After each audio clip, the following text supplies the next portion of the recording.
Chers amis, bonjour à tous. Nous débutons cette semaine la paracha de Shemini dans le livre de Vaïkra. Cette paracha nous dit, au premier verset, les premiers mots, Vahi Bayom Hashemini, ce fut le 8e jour.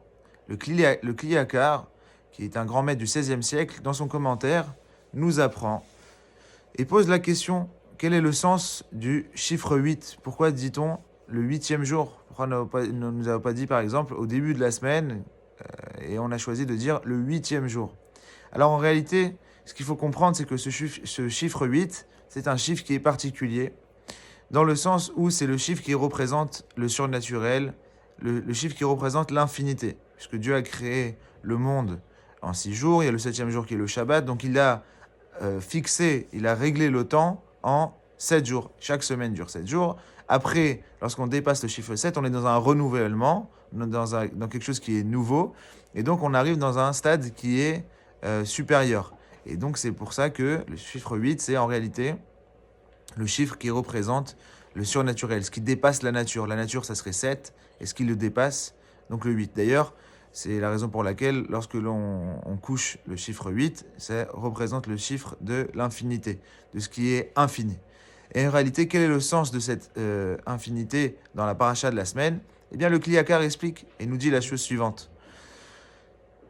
Dans la construction du Mishkan, la construction du temple, lorsqu'on a construit le temple, pendant 7 jours, on l'a démonté et puis remonté. Au bout du 7e jour, le temple a été fixe et on a ensuite pu apporter les sacrifices, inaugurer le temple, et c'était ce fameux 8e jour-là.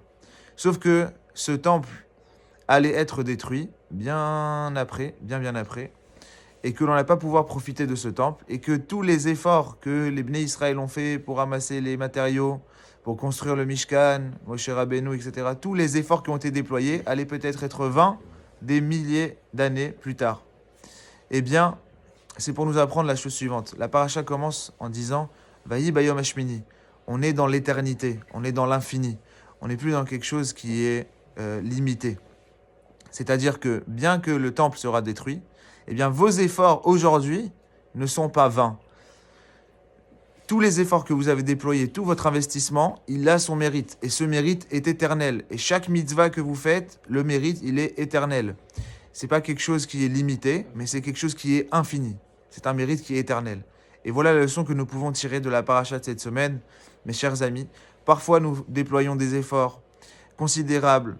On prend sur nous de s'appliquer dans notre étude quotidienne de la Torah, dans notre pratique des mitzvot, et on fournit des efforts et des efforts et des efforts. Et parfois, on chute. Parfois, on ne réussit pas. Parfois, on cesse de faire des efforts. Parfois, on a pris sur nous des décisions qu'on n'arrive pas à tenir. Eh bien, malgré tout, il ne faudrait, dans cette période-là, dans ce passage de la vie, arrêter de croire que les mitzvot que l'on a fait, elles n'ont plus de mérite, elles n'ont plus de valeur. On n'est plus dans la normale, on est dans l'éternité.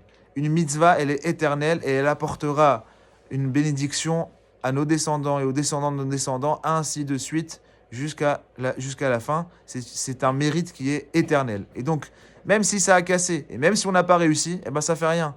Il y a une période où on a fait, et cette période où on a réussi à faire, elle nous apporte son mérite. Et il suffit de comprendre que maintenant, il faut juste recommencer encore et encore.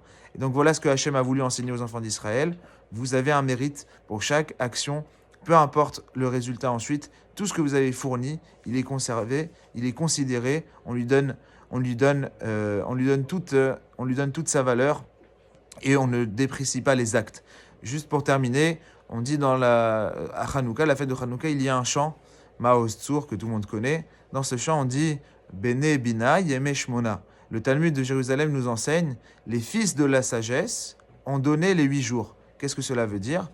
Que les gens qui ont su rester sages, qui ont su considérer que toutes les mitzvot ont une valeur, eh bien ces gens-là ont donné 8 jours. C'est-à-dire que des milliers d'années plus tard, nous célébrons encore la fête de Hanouka par le mérite d'une poignée de Kohanim qui a voulu se soulever et faire des mitzvot et reprendre le Beth Amikdash et allumer de nouveau les lumières qui illuminaient jadis le temple.